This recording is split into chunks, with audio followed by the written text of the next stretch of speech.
nosotros comenzamos con el libro de Ruth.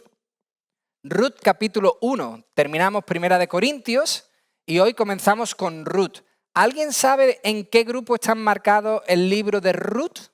En los libros históricos, sí señor.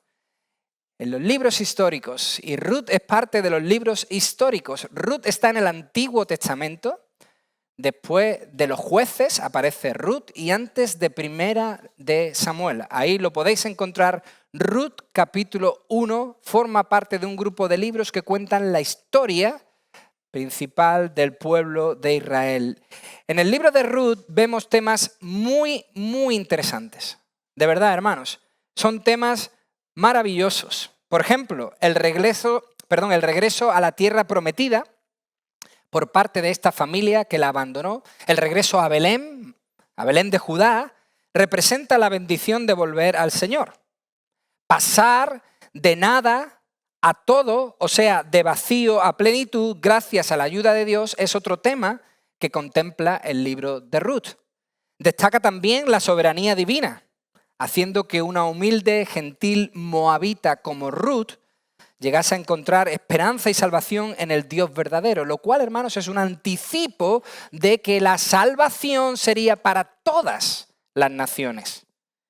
También vemos, por supuesto, que este libro contiene un mensaje evidente de lo que significa la redención. Eso contiene Ruth, eso y otros. Y es verdad, estas ideas que hemos nombrado, aparte de otras muchas, aparecen en el libro de Ruth. Están contempladas dentro del libro de Ruth, están recogidas, destacadas dentro de este libro histórico de Ruth. Todo eso es cierto. Pero ¿para qué se escribió realmente el libro? ¿Qué propósito tuvo el autor al escribir, narrar este acontecimiento histórico? ¿Qué tenía el autor en su mente para presentar a la audiencia? Os doy una buena y una mala noticia. ¿Cuál queréis primero? La mala no es tan mala, porque luego se convierte en buena. La mala es que Ruth no fue escrito para nosotros. Ruth no fue escrito para aquellos que nos reuníamos el 2025 en la iglesia del Rincón del... No fue escrito para nosotros, fue escrito para otros. Otros necesitaban oír este mensaje en su momento, en su tiempo, ser tocados por esto que Dios quería lanzarles. Lo que pasa es que la palabra de Dios es viva. Y su aplicación y relevancia llega hasta nuestros días y podemos aprender y aplicar estos principios a nuestra vida, conocer mucho más los propósitos de Dios, y eso hace la Biblia. Pero Ruth fue escrita para una audiencia. ¿Y qué quiso decirle ese autor a esa audiencia? Eso es lo que necesitamos descubrir para poder estudiar el libro de Ruth. Si no sabemos cuál es la idea principal, luego es difícil manejar este libro que contiene tantos detalles.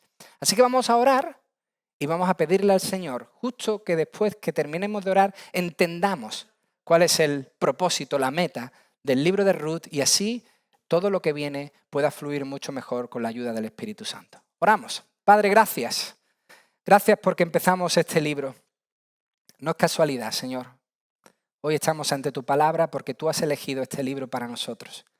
Porque tú eres quien nos enseña, tú eres el pastor, tú eres el maestro, tú eres el que construyes esta iglesia, la edificas, la nutres, le das el alimento que necesitas.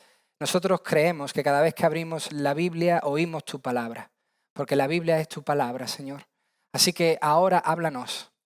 Como siempre te pedimos, interven por tu Espíritu Santo, Señor. Trae una renovación a nuestra mente, que podamos crecer para tu gloria y para tu honra. Señor, por eso nos sometemos ahora en adoración a ti.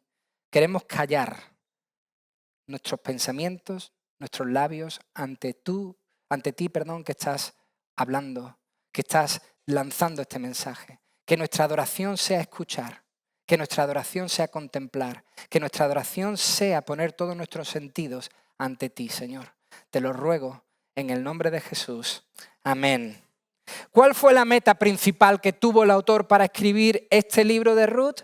Pues no es sencillo. Hay que hacer un estudio o por lo menos investigar un poco para entenderlo.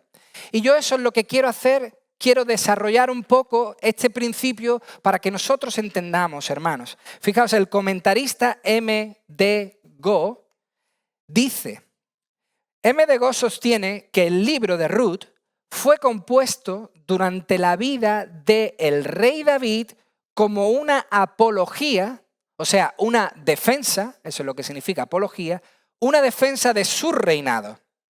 Continúa Go diciendo, sabemos por los libros de Samuel que la resistencia al gobierno de David persistió durante todo su reinado. David como rey recibió una dura crítica. David como rey sufrió una persecución. David como rey fue desde el comienzo y hasta el final perseguido por todos.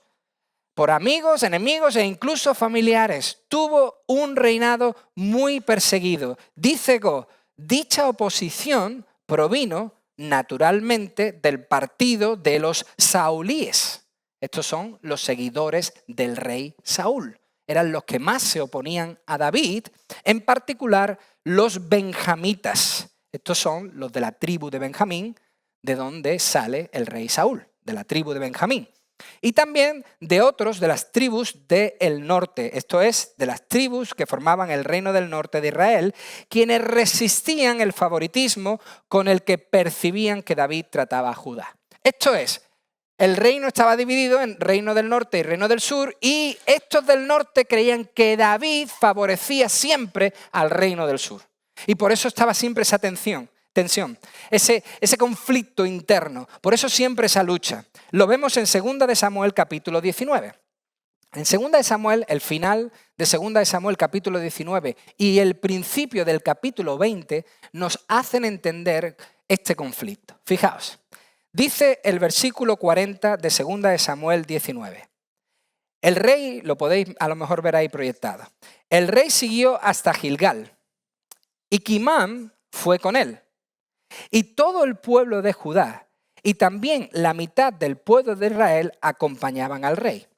Y he aquí, todos los hombres de Israel, el reino del norte, vinieron al rey y le dijeron, hey, David, ¿por qué te han secuestrado? Esto no significa que hubiese un delito, sino que lo que da a entender es, ¿por qué los de Judá se han apoderado de ti? ¿Por qué te han secuestrado nuestros hermanos, los hombres de Judá, y han hecho pasar el Jordán al rey y a su casa y a todos los hombres de David con él? Entonces todos los hombres de Judá respondieron a los hombres de Israel, porque el rey es pariente cercano nuestro. ¿Por qué pues estáis enojados por esto? ¿Acaso hemos comido algo a costa del rey o se nos ha dado algo? Pero los hombres de Israel respondieron a los hombres de Judá y dijeron, nosotros tenemos 10 partes, 10 tribus somos nosotros. Por eso tenemos 10 partes en el rey, nos pertenece más a nosotros.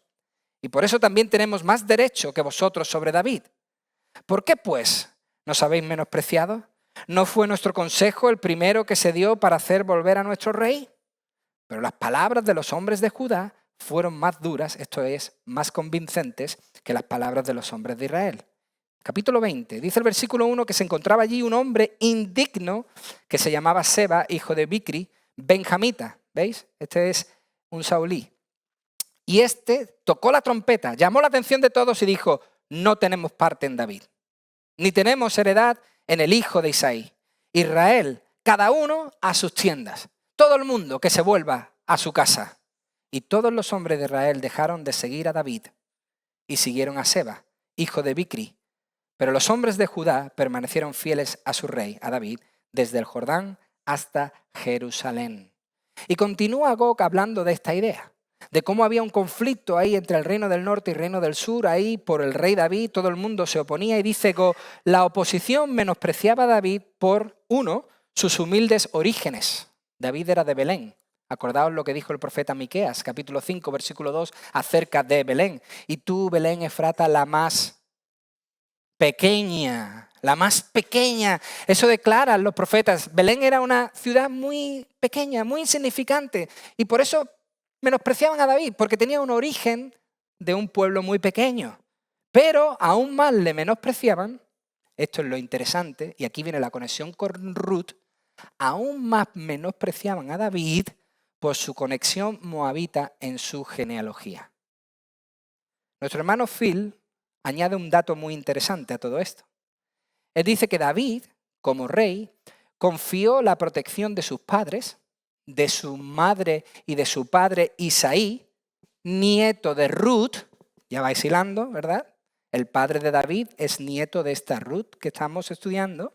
Pues David confió la protección de estos padres al rey de Moab, cuando era perseguido por el rey Saúl. Eso nos dice 1 Samuel capítulo 22, versículos 3 al 5. Hermanos, esto solo habría despertado muchas sospechas, muchísimas sospechas en contra de David, pues pensaban que David se había aliado, unido con el enemigo. David no es un rey fiable, decían. David cojea, hace pactos con el enemigo, tiene un pie aquí y un pie allí. David no es muy fiable y por eso recibía todas estas críticas. Hermanos, esta era la dura oposición que tuvo que soportar David durante todo su reinado, la crítica de que él no era un rey fiable. Por lo tanto, el libro de Ruth fue escrito para demostrar que su vínculo familiar con los moabitas no fue casual.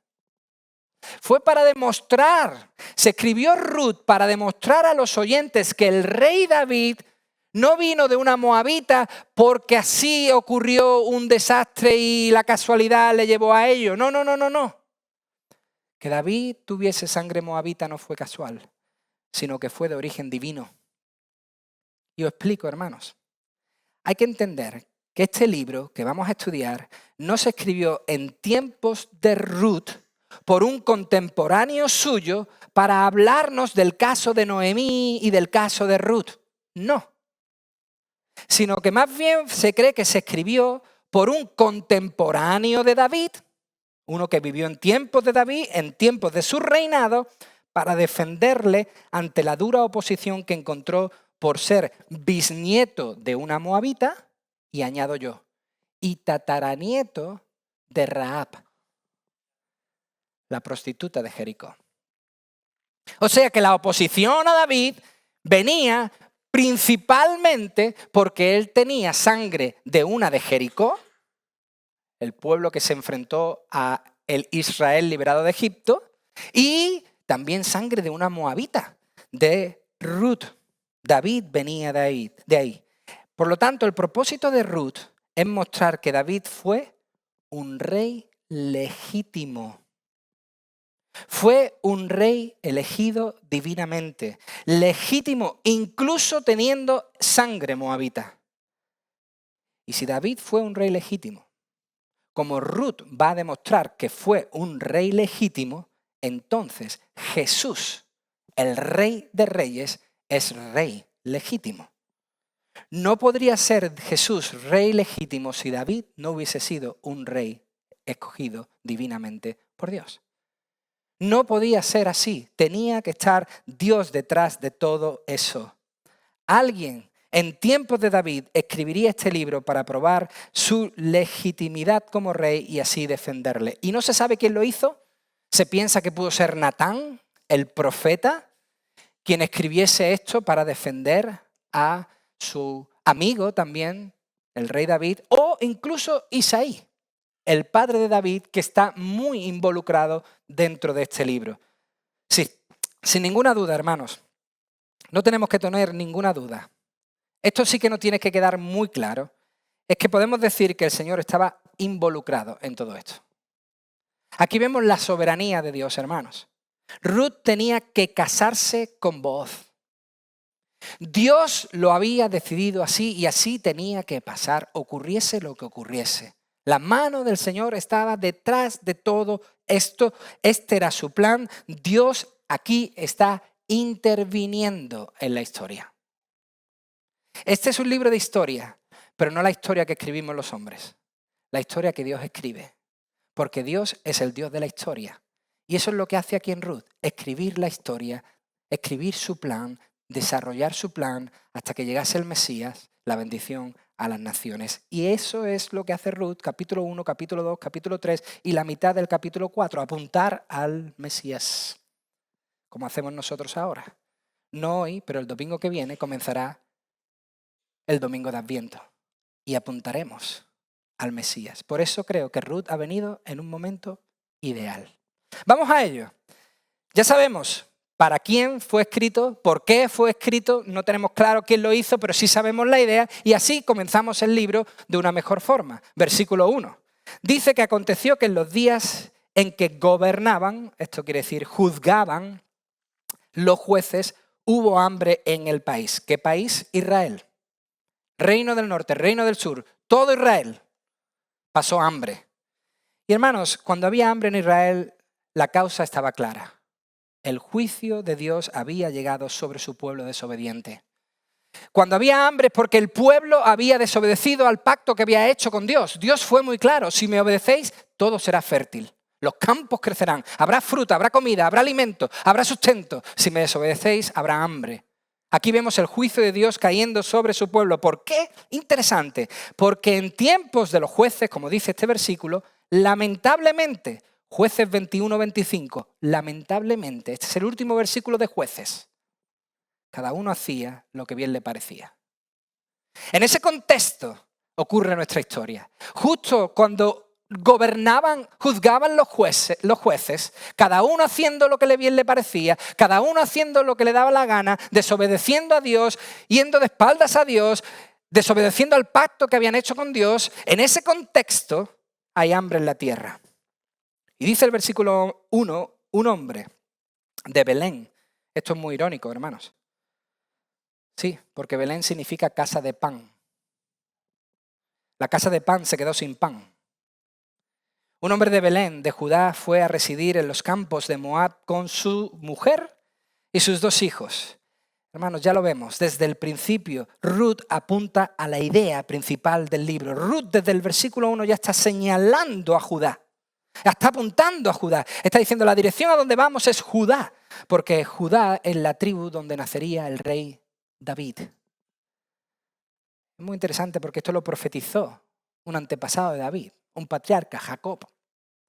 Jacob, ya en Egipto, está a punto de morir y reúne a todos sus hijos. Le dice, venid, que voy a deciros unas últimas palabras.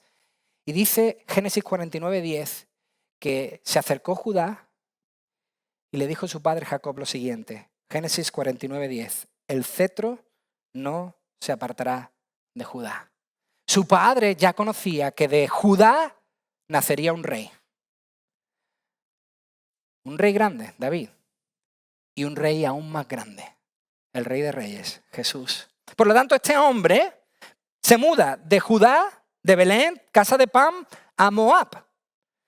Los de Moab eran descendientes de Lot. Esto es un detalle también que tenemos que tener en cuenta. Por lo tanto, los moabitas eran descendientes de Abraham, pues Lot era sobrino de Abraham. Eso nos dice Génesis, capítulo 19, versículo 36. Dice, y las 2 hijas de Lot concibieron de su padre. Olvidad este tema, ya lo veremos en otro momento. Lo que nos interesa es lo siguiente. Dice que la mayor de ellas dio a luz un hijo y lo llamó Moab. Él es el padre de los moabitas hasta hoy. Por lo tanto, este hombre deja Belén, casa de pan, y se va a los moabitas. Y alguno podría decir, ¿qué hombre con tan poca fe?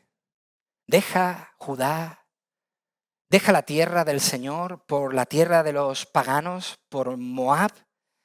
Pero hermano, esto no es totalmente cierto, no lo es. Dios nunca dijo que los moabitas fueran rechazados. Iván, te equivocas. Sí. Deuteronomio 23, Dios rechaza a los moabitas. No exactamente, hermanos. En Deuteronomio 23, del versículo 1 al versículo 4, Dios no dice que no quisiera que los moabitas formaran parte del pueblo. Lo que Dios dice en Deuteronomio 23 es que los moabitas no podían tomar las decisiones del pueblo. Dios los acepta. ¿Podían formar parte? Sí. ¿Gobernar? No. Dios no permitió que ese pueblo tomase decisiones en la congregación porque Dios ya tenía a aquellos que tomasen las decisiones. Por lo tanto, este hombre se marcha de Belén a Moab. ¿Quién es ese hombre? Versículo 2. Aquel hombre se llamaba Elimelec y su mujer se llamaba Noemí. Los nombres de sus 2 hijos, eran Malón y Kelión, efrateos de Belén de Judá. Y llegaron a los campos de Moab y allí se quedaron. Como vemos, aparentemente este hombre, Elimelec, no hace nada malo. no es un mal hombre, no está haciendo algo incorrecto, está haciendo algo bueno. ¿Qué? Buscar el bienestar de su propia familia. No hay comida en Belén, vámonos donde hay comida. De hecho, la Biblia no dice que hiciera algo malo. No se pronuncia ningún castigo sobre este Elimelec por haberse mudado de una tierra judía a la tierra de Moab. Este hombre simplemente fue práctico y más adelante veréis que verdaderamente fue un buen hombre y que tomó una buena decisión. Vamos a entender por qué hizo esto aún mejor. De hecho, hermanos, el nombre Elimelec significa mi Dios es rey. No puede venir de una mala familia. Si unos padres llaman a su hijo Elimelec, no puede ser una mala familia. Tiene que ser una buena familia. De hecho, se piensa que viene de una familia fiel al Señor, pues llaman a su hijo mi Dios es rey. Y está casado con una mujer que se llama Noemí. El nombre Noemí significa agradable, dulce. Qué interesante. Pero se tuerce la historia en el versículo 3. Se pone aún peor. Dice que murió Elimelec, marido de Noemí, y se quedó ella sola con sus 2 hijos. Esto fue un duro golpe. Estos 2 se casaron con mujeres moabitas. El nombre de una era Orfa y el nombre de la otra, Ruth. Y habitaron allí unos 10 años. Hermanos, igual que Dios no rechazó por completo al pueblo de Moab, tampoco dijo que no se unieran en matrimonio con sus habitantes. Dios nunca pronunció eso acerca de los moabitas. Sí, Dios dijo que no podían casarse con el amorreo, cananeo, hitita, fereceo, heveo, jebuseo, como dice Éxodo 34, ni con los gergeseos, como añade Deuteronomio capítulo 7. Con esos no podían casarse, no podían unirse. Pero no se mencionan a los moabitas. No se prohíbe que se casaran con los moabitas. Por lo tanto, estos se casaron con moabitas. Además, tenemos que recordar que Moisés se casó con una mujer extranjera. José también se casó con una mujer extranjera. Hermanos, Dios eligió con quién sí y con quién no para su pueblo. Además, si hubiese sido algo malo, si no hubiese estado bien eso, ¿cómo es que Ruth, siendo moabita, sigue adelante? Si Dios hubiese tenido una idea cerrada acerca de los moabitas, ¿cómo es que el plan se hace a través de una moabita? ¿Cómo es que Dios decide ir hacia adelante con ella? Hubiera decidido otra cosa, podía haber hecho lo que hubiese querido, pero nos demuestra que lo hace a través de una moabita. Y que se dé en este versículo 4 una cifra redonda, 10 años, nos hace entender el carisma de este Elimelec. Hermanos, esto de que diga 10 años nos hace entender que este hombre quizás estaba pensando abandonar su tierra por un tiempo, subsistir, sobrevivir y luego volver a ella. Tenía un plan establecido, estaremos allí un tiempo, comemos allí, vivimos allí, resistimos allí y luego volvemos. Pero el plan fracasa, hermanos, porque si se había puesto negra la cosa aún se pone peor. Dice el versículo 5 que murieron también los 2, Malón y Kelión, y la mujer, Noemí, quedó privada de sus 2 hijos y de su marido. Ahora vamos a entender un poco mejor que Elimelec era un gran hombre. Fijaos, el nombre de Malón significa débil, enfermizo. Y el nombre de Kelión significa estar acabado, llegar a su fin, fragilidad, mortalidad. Hermanos, esto nos demuestra que ya desde el principio estos niños nacieron débiles. Incluso el texto denota que estos pudieron tener más embarazos, pero no todos llegaron a su fin. Esta familia estaba destrozada por la enfermedad, golpeada por ella. ¿Cómo un padre, viendo esa situación, si sus hijos apenas podían subsistir con comida, cómo se iba a quedar en Belén sin comida? Estos hijos necesitaban apoyo. De ahí que el padre se mude a Moab. Porque sus hijos eran poca cosa, hermanos. De hecho, que no tuvieran hijos con las mujeres moabitas nos demuestran que eran débiles, que tenían enfermedades. Y dice el versículo 6 que con ese panorama entonces se levantó Noemí con sus nueras para regresar de la tierra de Moab, porque ella había oído en la tierra de Moab que el Señor había visitado a su pueblo dándole alimento. ¿Sabéis qué significa esa palabra alimento? Pan. Dándoles de nuevo pan. O sea, el pan había vuelto a su casa. El pan había vuelto a Belén. Y dice el versículo 7 que salió pues del lugar donde estaba y sus dos nueras, Orfa y Ruth con ella, y se pusieron en camino para volver a la tierra de Judá. Aquí se ve claramente, de alguna forma, se está representando que de Judá viene la salvación. Vuelven a Judá donde hay salvación. Se da a entender que volver a ella era volver al Salvador.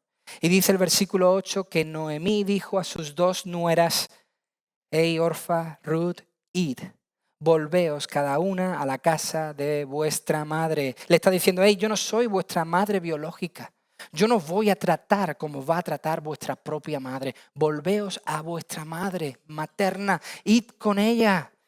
Que el Señor tenga misericordia de vosotras como vosotras la habéis tenido de los muertos, esto quiere decir de mis hijos, y la habéis tenido conmigo. Que el Señor os conceda que halléis descanso cada una en la casa de su marido.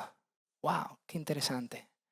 Hey, que el Señor tenga misericordia de vosotros. Esto significa que la lealtad, el cuidado y la bondad de Dios sea con vosotras. Noemí está convencida, está segura. Noemí piensa firmemente que Dios puede traer bienestar a estas dos mujeres, aún incluso en la tierra de Moab, una tierra pagana. Que Dios podría cambiar su lamento en baile, que Dios podría darles otro hombre, otro marido, hijos, bienestar, familia, hogar, futuro. Todas las bendiciones del pacto Dios se la podía proveer aún estando en una tierra pagana. Esa es la confianza de Noemí en la mano de Dios. Por eso dice el versículo 9 que entonces las besó, esto quiere decir, se despidió de ellas y ellas alzaron sus voces y lloraron y le dijeron, no, sino que ciertamente volveremos contigo a tu pueblo. No les gustó la idea. No estaban de acuerdo con su suegra. Suele ocurrir, ¿verdad? Es una broma. ¿Cómo salgo de aquí? Versículo 11, pero Noemí dijo, volveos, hijas mías. La llama hijas, ¿verdad? Volveos, hijas mías. Dice, ¿por qué? Ahora Noemí empieza a decir cosas extrañas, ¿vale? No hay coherencia en sus palabras. Está pasando un luto muy fuerte como para decir algo coherente. Por eso dice, ¿por qué queréis ir conmigo? ¿Acaso tengo un hijo en mis entrañas para que sean vuestros maridos? Volveos, hijas mías, id, porque soy demasiado vieja para tener marido. Si dijera que tengo esperanza y si aún tuviera un marido esta noche y también diera a luz hijos, ¿esperaríais por eso hasta que fueran mayores? ¿Dejaríais vosotras de casaros por eso? No, hijas mías, porque eso es más difícil para mí que para vosotras, pues la mano del Señor se ha levantado contra mí. Y ellas alzaron sus voces y lloraron otra vez, pero hay un giro. Orfa besó, se despidió de su suegra, pero Ruth se quedó con ella. Hermanos, el nombre Ruth significa compañera, amiga. El nombre Orfa significa no gira el cuello, no mira para atrás. Eso es lo que finalmente Orfa hace con su suegra. Evidentemente sabemos que lo hizo con dolor, no con desprecio, pero no miró hacia atrás y volvió a su casa. Ahora no lo sabemos, pero voy a haceros un spoiler. En el capítulo 4, versículo 10, leeremos que Ruth estaba casada con Malón. Con Malón se casó Ruth y Orfa, por lo tanto, se habría casado con Kelión. Y con esa pregunta rara que hace aquí Noemí, con este discurso extraño, si dijera que tengo esperanza y si aún tuviera un marido esta noche y también diera a luz hijos, ¿esperaríais por eso hasta que fueran mayores? ¿Qué cabeza cabe que estas mujeres iban a esperar 15 años hasta estos hombres?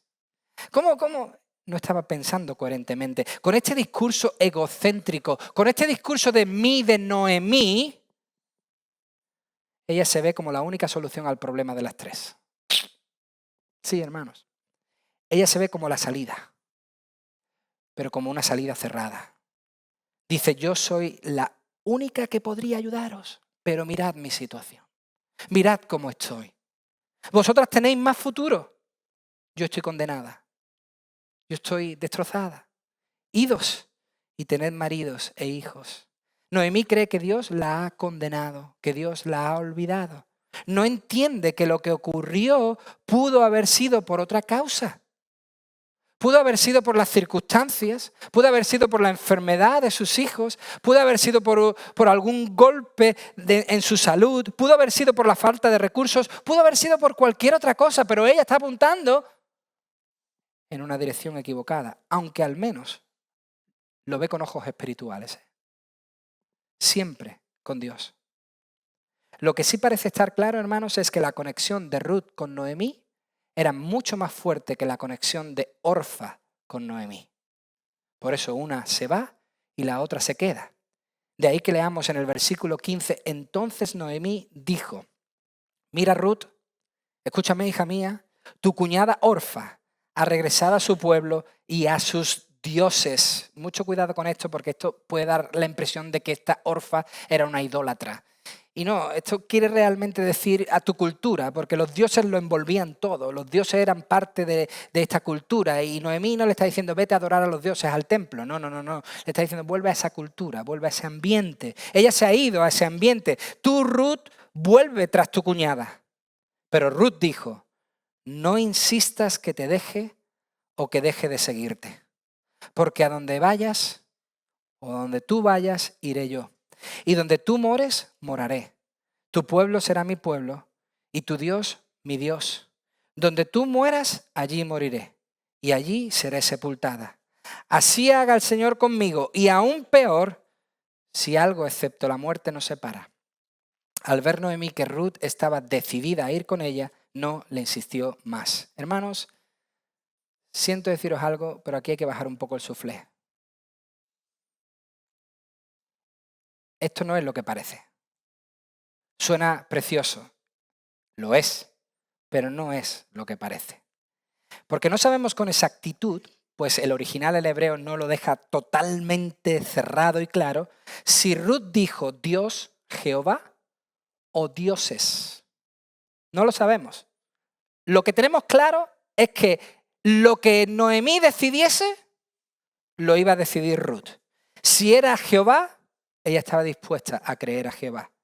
O sea, no solo estaba decidida a remar contra corriente, esta Ruth no solamente está decidida a ir hacia adelante en unas circunstancias muy difíciles, sino que está dispuesta a creer en el Dios de Noemí. Hermanos, este es el principio de una fe en una mujer que viene de un contexto pagano. El comienzo, el principio, no es una fe sólida en Dios, como a veces hemos visto estos versículos. Esto no es una fe sólida en el Señor. Ruth se encuentra al comienzo del plan redentor de Dios en su vida. Ruth se encuentra en el comienzo donde Dios está tratando ya con su corazón, donde Dios está llamando a la puerta de su corazón. Hermanos, Ruth aquí no es una creyente del Nuevo Testamento que ha visto que todas las profecías hechas acerca del Mesías se cumplieron en Jesucristo. Han visto a Jesús leyendo las Escrituras como un hombre que vivió una vida perfecta, murió en una cruz y resucitó al tercer día, ascendiendo luego a los cielos donde está sentado a la diestra del Padre. Esto no es Ruth. Ruth no es una mujer de la Reforma que entiende que solo somos salvos por gracia por medio de la fe. No, esa no es Ruth aquí, pero va de camino. Esto es lo interesante. No es eso, pero va de camino. Lo que nos muestran estas palabras de Ruth es que estaba abierta a hacer lo que Noemí le dijese o hiciese. Estaba mucho más abierta, su compromiso era mucho más con Noemí que con Dios en este momento, pero iba de camino. Y aquí alguno de vosotros se ve perfectamente reflejado. Quizás algunos de vosotros habéis llegado aquí más por el compromiso con una persona, con un ser querido, que con el Señor. Lo que no sabíais es que ibais de camino. Lo que no sabíais es que el Señor ya os estaba trayendo con sus lazos de amor. Eso es lo que pasa con Ruth realmente. Este juramento es precioso Y qué curioso, es muy parecido al juramento que le hace un hombre llamado Itai al rey David. Y yo creo, hermanos, que es conveniente que lo leamos para que no solamente comparemos ambos juramentos, sino para que entendamos por qué David era criticado y señalado, que es el propósito del libro. Segunda de Samuel, capítulo 15, versículo 18, dice: todos sus siervos, los siervos de David, pasaron junto a él. ¿Todos quiénes? Los cereteos, peleteos y todos los geteos, 600 hombres que habían venido con él desde Gat. David con cereteos, peleteos y geteos en Gat. ¿Quién es el personaje más emblemático de Gat? Goliat. David en tierra filistea, con el cereteo, con el peleteo y con el... No es de extrañar que dudasen del reinado de David. ¿Está con el enemigo o está con nosotros? Y todos pasaron delante del rey. Y el rey dijo a Itai Geteo lo que Noemí le dice a sus nueras: ¿por qué has de venir tú también con nosotros? Regresa, quédate con el rey, porque eres un extranjero, como Ruth, y también un desterrado, como Ruth, que ya no tenía tierra. Regresa a tu lugar. Llegaste apenas ayer y he de hacer que vagues hoy con nosotros mientras yo voy por donde quiera ir. Regresa y haz volver a tus hermanos y que sean contigo la misericordia y la verdad. ¿Qué es eso? Lo mismo que Noemí le dice a Ruth: que la misericordia de Dios te acompañe, que la misericordia de Dios te alcance. ¿Y qué dice este hombre? Versículo 21, pero Itai respondió al rey y dijo: vive el Señor y vive mi señor el rey. Ciertamente, donde quiera que esté mi señor, el rey, ya sea para muerte o para vida, allí también estará tu siervo. Ese es el mismo juramento. Esta es la misma idea. Lo que tú decidas, yo decido. Eso es lo que Ruth está haciendo. Lo que tú decidas, yo voy a decidir. Estaba abierta a recibir de parte del Señor. Y por estas cosas acusaban a David por tener este contacto. Y dice el versículo 18 que Ruth estaba decidida. ¿Qué significa eso? Encabezonada. O sea, no iba a cambiar de opinión. Y como Noemí veía que no se iba a bajar del burro, dice el versículo 18, no le insistió más. Hermano, Noemí, por supuesto, no quería llevarse un lastre. Igual que David no quería llevarse a Itai y a sus hombres, eran un lastre: yo tengo que ir por ahí, vosotros vais a venir conmigo, más comida, más responsabilidad, más hombres. Noemí no quería llevarse a Ruth, era un lastre. ¿Quién se llevaría a una moabita sin marido y sin hijos? ¿Quién introduciría, de hecho, a una moabita en Tierra Santa? ¿Quién aparecería por Belén con una moabita, sin marido y sin hijos? Hermanos, lo que ellas ignoraban completamente es que todo esto que hemos leído, en las manos de Dios, interviniendo de manera poderosa, interviniendo de manera soberana y providencial. Lo que ellas no sabían es que Dios está aquí, detrás y delante, orquestándolo todo. Porque fijaos cómo termina el capítulo 1, mejor imposible. Caminaron pues las dos, versículo 19, hasta que llegaron a Belén, casa de pan. Y sucedió que cuando llegaron a Belén, toda la ciudad se conmovió a causa de ellas. Y las mujeres decían: ¿no es esta Noemí? Eso no es. ¿Es esta la que se marchó hace 10 años y no iba con... ¿Es esta? Y ella les dijo: no me llaméis Noemí, llamadme Mara, porque el trato del Todopoderoso me ha llenado de amargura. Llena me fui, pero vacía me ha hecho volver el Señor. ¿Por qué me llamáis Noemí? Ya que el Señor ha dado testimonio contra mí y el Todopoderoso me ha afligido. Y volvió Noemí y con ella su nuera Ruth la moabita, regresando así de los campos de Moab. Llegaron a Belén, ¿cuándo? Al comienzo de la siega de la cebada. Hermanos, Noemí salió de Belén 10 años antes con marido e hijos. Ahora vuelve viuda, sin hijos y con una moabita. Por eso no es de extrañar la pregunta de sus vecinas: ¿es esa Noemí? ¿Seguro? ¿Tú estás segura?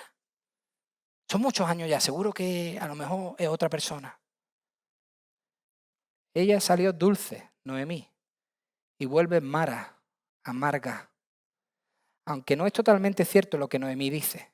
Ella dice que salió llena, no, salió sin pan. Salió vacía.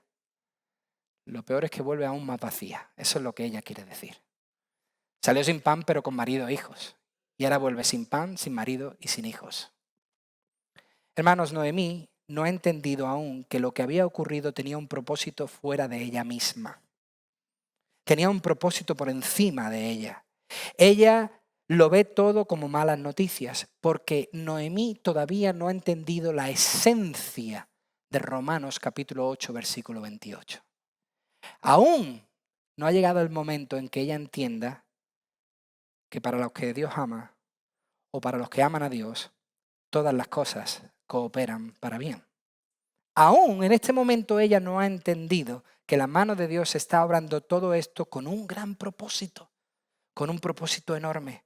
No ha entendido la dificultad de manera adecuada. No ha entendido los problemas aún. Es difícil, hermano, cuando llegan los problemas es difícil encajarlos. Cuesta, y eso es Noemí ahora. Pero por lo menos, como hemos dicho, trabaja y lo trabajará con Dios. No busca otros dioses. Las dificultades son difíciles de encajar, pero mejor se trabajan con Dios que sin Dios. La solución de Noemí no estaba en ella misma. ¿Dónde estaba? En el Todopoderoso. Este es el nombre con el que Dios se presentó a los patriarcas, Abraham, Isaac y Jacob. Yo soy el Dios Todopoderoso. ¿Qué quiere decir esto? Que Noemí tenía el conocimiento. Noemí sabía cómo se llamaba Dios. Noemí conocía las Escrituras, pero aún no había experimentado en su vida el poder del Todopoderoso. Aún no lo había experimentado en sus carnes como el Todopoderoso la iba a levantar. Pues aunque ella no lo veía, aunque ella estaba cegada a la verdad, aunque ella solo estaba mirando de manera horizontal, un milagro estaba delante de sus ojos y no lo estaba viendo. Ella tenía delante de sus ojos un milagro vivo. ¿Cuál? Hermanos, que Dios trajese a Ruth a Judá era un enorme milagro. El milagro fue que de esta mala situación Dios iba a traer una grandísima noticia a través de esa moabita. ¡Wow! Hermano, Noemí no sabía que la esperanza estaba a la vuelta de la esquina, muy cerca. No se dio cuenta aún que ella había llegado a la casa del pan justo en el momento que crecía, versículo 22, la siega. Venía triste y la tristeza le impidió ver que llegó en el mejor momento, cuando volvía a la vida. El que oyese el testimonio de Noemí le diría para consolarla: hey Noemí, si la vida te da limones, haz limonadas. ¿Verdad? Eso es lo que se suele decir. Si la vida te da limones, haz limonadas, Noemí. Esta frase tan usada por nosotros quiere decir que ante la adversidad y ante los problemas se tiene que adoptar una actitud optimista, proactiva, que permita transformar las situaciones negativas en situaciones positivas. Y es una frase que parece consolar a la gente. Hey, si la vida te da limones, haz limonadas. Dale la vuelta a la tortilla. Convierte eso negativo en algo positivo. Pero dice el cantante cristiano Forrest Frank, os lo recomiendo, no solo para vosotros, sino para vuestros hijos. Canta himnos de manera con estilo rap, me parece precioso, himnos antiguos y otras canciones. En una de sus canciones, que no es un himno, por supuesto, pues se titula Limonada, este hermano dice: la vida me dio limones, pero Jesús hizo limonada. Hermanos, es verdad. Noemí estaba recibiendo limones. Se iba a dar cuenta que Dios iba a hacer limonada con ella, con sus circunstancias, con las de ella y sobre todo con las de Ruth. Ruth sería la abuela de Isaí, que luego sería el padre de David, quien se sentaría en el trono y al que Dios mismo le diría: jamás me apartaré de tu trono. Siempre habrá uno sentado en tu trono, el mismo que hoy está sentado, nuestro Señor Jesucristo, por hoy y por toda la eternidad. Ruth aún no lo veía. Noemí tampoco, pero lo verán. Igual que nosotros hoy no lo vemos en su plenitud, pero vamos hacia ello, lo veremos.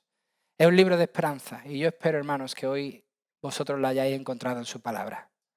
Recordemos, sabemos que para los que aman a Dios, todas las cosas cooperan para bien. Padre, gracias por tu promesa, por tu palabra. Gracias, Señor, por cómo tú nos instruyes y nos llevas. Gracias, Señor, porque tú estabas cumpliendo tus propósitos de los cuales hoy nos beneficiamos, planes de los cuales hoy recibimos el fruto y por eso te adoramos. Señor, hubo gente que tuvo que pagar un precio alto. Señor, que tú elegiste para un llamado alto y hoy nosotros recibimos esa bendición. Tu reino nos ha alcanzado y te damos las gracias. Tu bienestar nos ha alcanzado y hoy vemos con claridad. Señor, te damos las gracias porque tú nos has revelado toda tu voluntad y hoy la podemos comprender. Estamos en una posición mucho más privilegiada y por eso te adoramos. Y te pedimos, Señor, que sepamos entender las circunstancias de nuestra vida, entendiendo tus propósitos y tus planes para ello. Ayúdanos, Señor, como individuos personales, como familia. Quizá hay aquí familias que necesitan que tú les reveles tu voluntad y yo te ruego que tú lo hagas así. Y aquí a tu iglesia, Señor, ayúdanos a caminar hacia la llegada del Mesías. Ayúdanos a disfrutar ese paso a paso hacia la llegada del Mesías que celebraremos con la conciencia clara de que tú vas a enviarlo de nuevo, que volverá y que viviremos contigo para siempre. Aleluya. A ti sea la gloria, a ti sea el honor. En el nombre de Jesús. Amén.